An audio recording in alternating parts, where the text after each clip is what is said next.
Hello friends, welcome to question love channel. आप सभी का क्वेश्चन लव चैनल पर स्वागत है।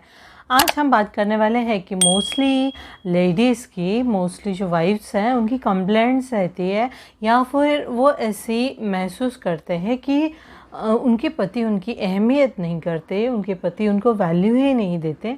आज हम इसी बारे में बात करने वाले हैं कि ऐसे कौन सी बातें हैं जिससे पति हमारी वैल्यू नहीं करते हैं। आज हम इसी बारे में बात करेंगे।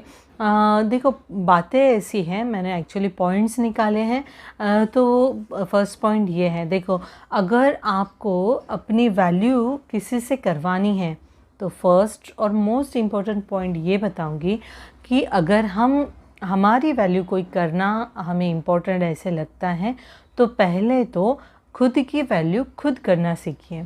कैसे है? मोस्टली अगर खुद की वैल्यू आप खुद करोगे, जैसे अपना कोई तो स्टेटस है वो सब जनों के सामने आप दिखाओगे या खुद की वैल्यू कर रहे हो, यार मेरे वजह से ये हो रहा है। नहीं तो मोस्टली लेडीज़ कैसे करती है पता है? अगर घर का काम करके वो थक जाती हैं या बच्चे घर मैसी कर देते हैं या काम पूरा होने के बाद एक्स्ट्रा काम और आ जाता है तो मोस्टली लेडीज़ ये सेंटेंस बोलती है, मैं तो ये घर की काम वाली बाई हूँ या तो मैं ये घर की नौकरानी हूँ, सारा दिन काम काम काम। ये हमारा जो स्टेटमेंट रहता है ना, जैसे हम बोलते हैं कि मैं ये घर की काम वाली बाई हूँ या मेरा तो कोई स्टेटस ही नहीं है, मेरी तो कोई ये घर में वैल्यू ही नहीं है। ये सारी जो बातें रहती है ना हमारी, ये सच होने में टाइम नहीं लगता है। तो ये चीज़ ध्यान में रखें। जो भी आप बोल रहे हो, जो भी आप अपनी खुद की वैल्यू बनाना चाहते हो तो खुद से स्टार्ट करिए। जो भी सेंटेंस बोलने वाले हो ये चीज़ का ध्यान रखिए कि इन फ्यूचर बच्चों के और पति के माइंड में ये सेट हो सकता है कि इसकी तो ये फालतू की बड़बड़ चालू ही रहती है, इसमें हमें अवॉइड करना चाहिए। ये उनका सोच हो जाती है। तो इससे ये बताऊंगी कि आप अगर अपनी वैल्यू खुद करोगे, खुद को अंडर एस्टिमेट नहीं करोगे तो अपना कुछ स्टेटस या वैल्यू बढ़ा पाओगे। फर्स्ट पॉइंट ये हो गया। सेकंड ये है, देखो, सेकंड ऐसा होता है मोस्टली, या फिर आप अगर आपके पति वैल्यू नहीं कर रहे हैं तो शायद ये भी रीज़न हो सकता है आप भी शायद अपने पति को उतनी अहमियत नहीं दे रहे होंगे या वैल्यू नहीं दे रहे होंगे। जैसे कि अगर मैं बताऊं, सपोज़ हस्बैंड ऑफिस से आ जाते हैं, आ जाने के बाद या फिर आप उनको पानी के लिए भी नहीं पूछोगे। वो दिन भर सवेरे से ही शाम तक ऑफिस जाने के बाद जो थके हारे घर पे आते हैं, वो आने के बाद आप उनको पानी का तक ऑफ़र नहीं करते हो, या फिर वो ऑफिस से आने के बाद भी आपकी फ़ोन कॉल चालू रहना, इससे ही समझ में आता है कि वो आप ही उनकी वैल्यू नहीं कर रहे हो। ये पति हमेशा देखते रहते हैं कि बाबा इसको तो मेरी कुछ पड़ी ही नहीं है, तो इसको मेरी कोई वैल्यू ही नहीं है। शायद यह भी रीज़न हो सकता है कि आपके पति आपकी वैल्यू नहीं कर रहे होंगे। अगर ये सब चीज़ें कर रहे हो, ऑफिस आने के बाद आप अगर उनको पानी का ऑफ़र नहीं कर रहे हो, या फिर अपना कंटिन्यूसली कॉल चालू है, अपने फ्रेंड्स से चैटिंग चालू है, या फिर अपने अपने काम में आप लगे पड़े हो पति आने के बाद, हाँ बाबा कैसे हो या फिर आज का दिन कैसे गया, ये कुछ बातें नहीं, डायरेक्टली अपने अपने काम में बिज़ी रहना, ये भी रीज़न हो सकता है कि इस वजह से आपके पति आपकी वैल्यू नहीं कर रहे होंगे। थर्ड पॉइंट ये बताना चाहूँगी कि शायद आपका ना बात करने का तरीका अगर सही नहीं होगा। कैसे होता है, मोस्टली लेडीज़ क्या करती हैं, अपने पति से टॉन्टिंग में ज़्यादा बातें करती हैं। जैसे अगर उनको डायरेक्टली कुछ बोलने नहीं आ रहा है तो वो टॉन्टिंग थ्रू अपने पति से बातें करती रहती है। ये भी बड़ा रीज़न है। अगर हमेशा आप टॉन्टिंग में बातें करते रहोगे ना तो वहाँ पे भी आपकी वैल्यू पति कम करना चालू कर देंगे।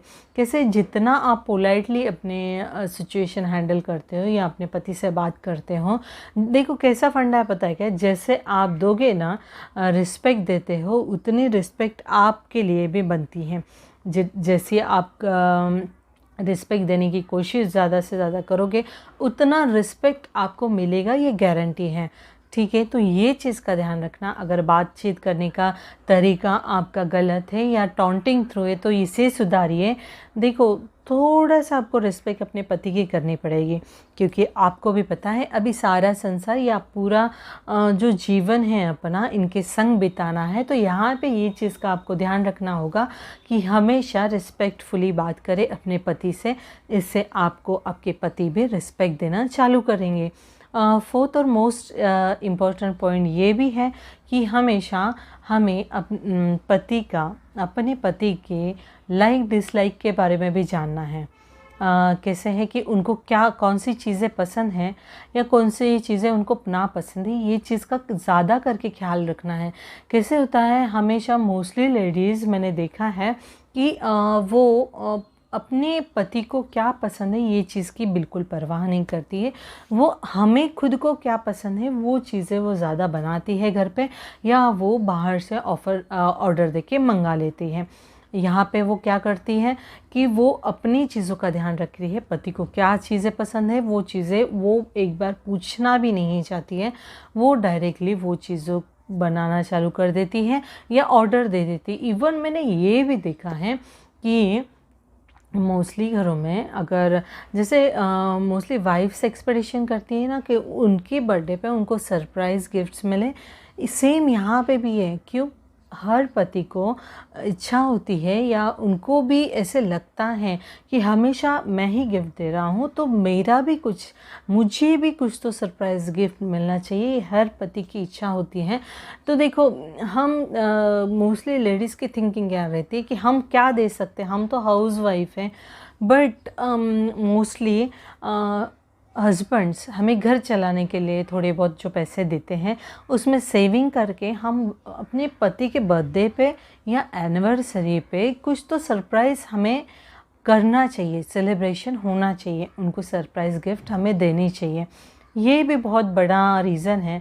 अगर ऐसे करते हो ना, आप ट्राई कर दिए, मैं ये नहीं बोल रही, देखो वो दिन पे सरप्राइज़ गिफ्ट के लिए आप 10 to 20 रुपीज़ का अगर रेड रोज़ भी देते हो ना तो उनके लिए बहुत बड़ा है, क्योंकि आप खुद उनको सरप्राइज़ कर रहे हो ना, तो वो उनका एक्सपेक्टेशन नहीं होता है। तभी भी आप अगर गिफ्ट करते हो ना तो वो उनके नज़र में बहुत अच्छा हो, उनको नज़र में आप वहाँ पे ही अपनी वैल्यू बढ़ा देते हो। बाबा इसको तो मैं कुछ खर्च ही भी नहीं दे रहा हूँ, उसको कुछ वो पैसे बचते भी नहीं हैं, घर के खर्चे इतने हैं, तभी भी इसने इतने बचा कर भी, या इसने इतना रहेगा इसके पास, या फिर जैसे भी देखो मैं रेड रोज़ ऐसा एग्जांपल दिया है। कोई घरों में ये भी एफर्ट करना आज के तारीख में ये बहुत रेड रोज़ देना, एक्चुअली मैं कंपैरिजन पैसे से नहीं कर रही हूँ कि ये 10-20 रुपीज़ का गिफ्ट है, बट रेड रोज़ ये ऐसी निशानी होती है कि हस्बैंड और वाइफ के साथ जोड़ने के लिए ये रेड रोज़ या उनकी फीलिंग्स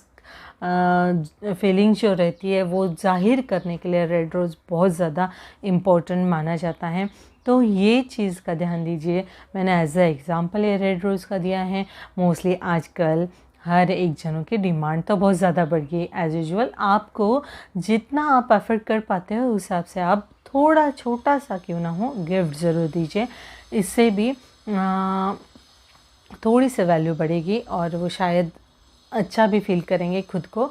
और देखो ये सारे जो पॉइंट्स हैं ना ये बेसिक है, और मोस्टली कैसे होता है पता है क्या, हस्बैंड्स को मोस्टली लेडीज़ अपने ऊपर ज़्यादा ध्यान नहीं देती है, या वो घर पे ही ऐसे जैसे नॉर्मली पूरा गाउन में बैठी हुई है, ना हेयर कोम किया है, ना पाउडर, ना कुछ। हर पति को ऐसे लगता है मेरे ख्याल से कि उनकी वाइफ दिखने में भी अच्छी दिखे, या फिर मोस्टली हस्बैंड्स का डिमांड रहता है कि उनका फिगर अच्छा रहे। ये चीज़ का भी अगर आपके पति का एक्सपेक्टेशन ऐसा है, आपको वो दिखने वाइज भी वो एक्सपेक्ट कर रहे हैं कि आप हमेशा अपने आप को मेंटेन रखो, तो ये चीज़ का आपको ध्यान रखना है। आप अगर सपोज़ दिन भर में भी गाउन में रहते हो, बट ठीक है गाउन में भी आप वेयर कर रहे हो, तो थोड़ा सा आप अपने वो आने से पहले कोमिंग कर लीजिए, या फिर अपने आप को थोड़ा सा पाउडर या फिर बिंदी वगैरह लगा के आप कर सकते। जैसे आपके हस्बैंड को आपको देखना पसंद है उस हिसाब से आप रहना, ये ज़रूर ट्राई करना, क्योंकि ये मोस्टली ये ज़रूर ट्राई करना और देखो मोस्टली ना लेडीज़ क्या करती है, इमेच्योर जैसे बिहेवियर करना चालू कर देती है। जैसे वो नॉर्मल नहीं रहती है, वो ज़्यादा इमेच्योर टाइप बातें करना चालू कर देती हैं कि मुझे चाहिए मीन्स चाहिए। अगर वो पति के पास हो नहीं है, इसका उससे कोई लेन देन नहीं रहता, बट उसकी डिमांड रहती है कि मुझे ये सब चीज़ें चाहिए मीन्स चाहिए। ये यहाँ पे अपना इमेच्योर जो बिहेवियर रहता है ना, उसे कम कर दीजिए, नॉर्मल बिहेवियर करिए, बिहेवियर रहने दीजिए अपना, मैच्योर बन जाइए। अभी आप मैरिड हो, ये इस चीज़ का भी आपको ध्यान रखना है, क्योंकि कैसे है, अगर आप ज़िद करोगे ना तो वहाँ पे ही आपकी ज़िद पूरी करते करते दिन भर तो पति ऑफिस जाते ही हैं आपको खुश करने के लिए, आपके बच्चों को खुश रखने के लिए वो दिन भर बाहर काम करते ही हैं। तो ये चीज़ का आपको भी ध्यान रखना है। अगर ज़िद कर रहे हो तो ऐसी ज़िद करिए जो हम एफर्ट कर पाते हैं, है ना। तो ये चीज़ का ध्यान रखें। और देखो मोस्टली लेडीज़ क्या करती है, अपने पति अगर ज़रा भी हैंडसम है या बहुत अच्छा दिख रहा है, उसके फ्रेंड ने उसके पति की तारीफ़ की है कि बाबा तेरा पति तो कितना अच्छा लग रहा है, तो वहाँ पे वो पजेसिव हो जाती है, अपने पति को लेकर बहुत ज़्यादा पजेसिव हो जाती है। उसके ऊपर वो रोक टोक करना चालू कर देती हैं कि आप इससे बात मत करो, आप इसके मिलो मत, इससे कॉल पे बात नहीं होनी चाहिए, या उस पर शक करना चालू कर देती हैं। देखो कैसे होता है ना, जितना बांध के आप अपने पति को रखोगे ना, उतना ज़्यादा डिफ़िकल्ट आपके लिए हो जाता है। तो ये चीज़ ध्यान रखें। हाँ ठीक है, अगर आपके पति आपसे सब चीज़ें बाहर की, घर की सब चीज़ें शेयर कर रहे हैं, तो आपके मन में ये जो शंका वाली जो बात आती है ना, वो आनी ही नहीं चाहिए। ये बहुत बड़ा रीज़न होता है पति से अपनी वैल्यू कम करवाने का। अगर आप ऐसे सब चीज़ें कर रहे हो, शक कर रहे हो, या आपका जो पॉजिटिव नेचर है बहुत ज़्यादा पॉजिटिव हो, तो वो थोड़ा ध्यान दे दीजिए। हाँ मोस्टली मैं ये चीज़ बता रही हूँ, हाँ मोस्टली हर औरत पॉजिटिव रहती है, थोड़ी ना थोड़ी तो रहती है कि उसको ऐसा डर रहता है कि मेरा संसार कहीं ख़राब ना हो जाए। बट आप भी अपने जगह पे थोड़े सही हो, बट ऐसा शक के दायरे में रह के मत करिए। आपका जो तरीका है वो थोड़ा अलग रखिए। जैसे आप जितना ज़्यादा फ्रीली अपने हस्बैंड से रहोगे, उतनी ज़्यादा चीज़ें आपसे वो शेयर करेंगे। और आपकी यहाँ पे अगर आप उनके जैसे अगर वो शेयर भी करना चाहते हो, तो वो शेयर कभी करेंगे आप उनके हर सुख दुख में साथ दे रहे हो, तो वहाँ पे ही वो अपनी हर चीज़ें आपको बताना चालू कर देते हैं। उनकी जो फीलिंग्स हैं, या उनको क्या अच्छा लग रहा है और वो कौन से सिचुएशन में है, या जॉब में या ऑफिस में क्या हो रहा है, ये सारी चीज़ों की जानकारी आप रखते हो, तो आपके मन में शंका आनी ही नहीं चाहिए सब चीज़ों की।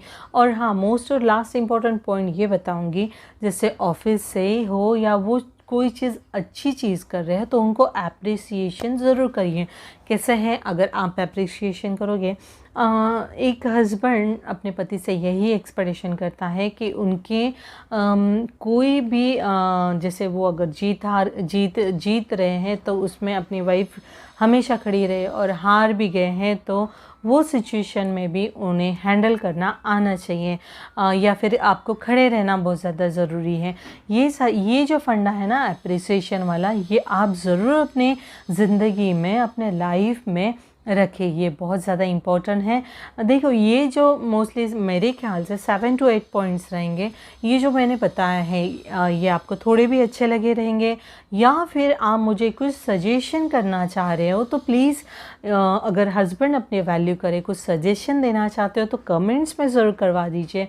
और हाँ, जिन्होंने भी मेरा चैनल सब्सक्राइब किया है उनको दिल से धन्यवाद। और ये जो नोटिफिकेशन बेल आइकन है ना, वो प्लीज़ प्रेस कर दीजिए, जैसे मैं न्यू वीडियो बनाऊं तो इसका नोटिफिकेशन आपको मिलता रहे।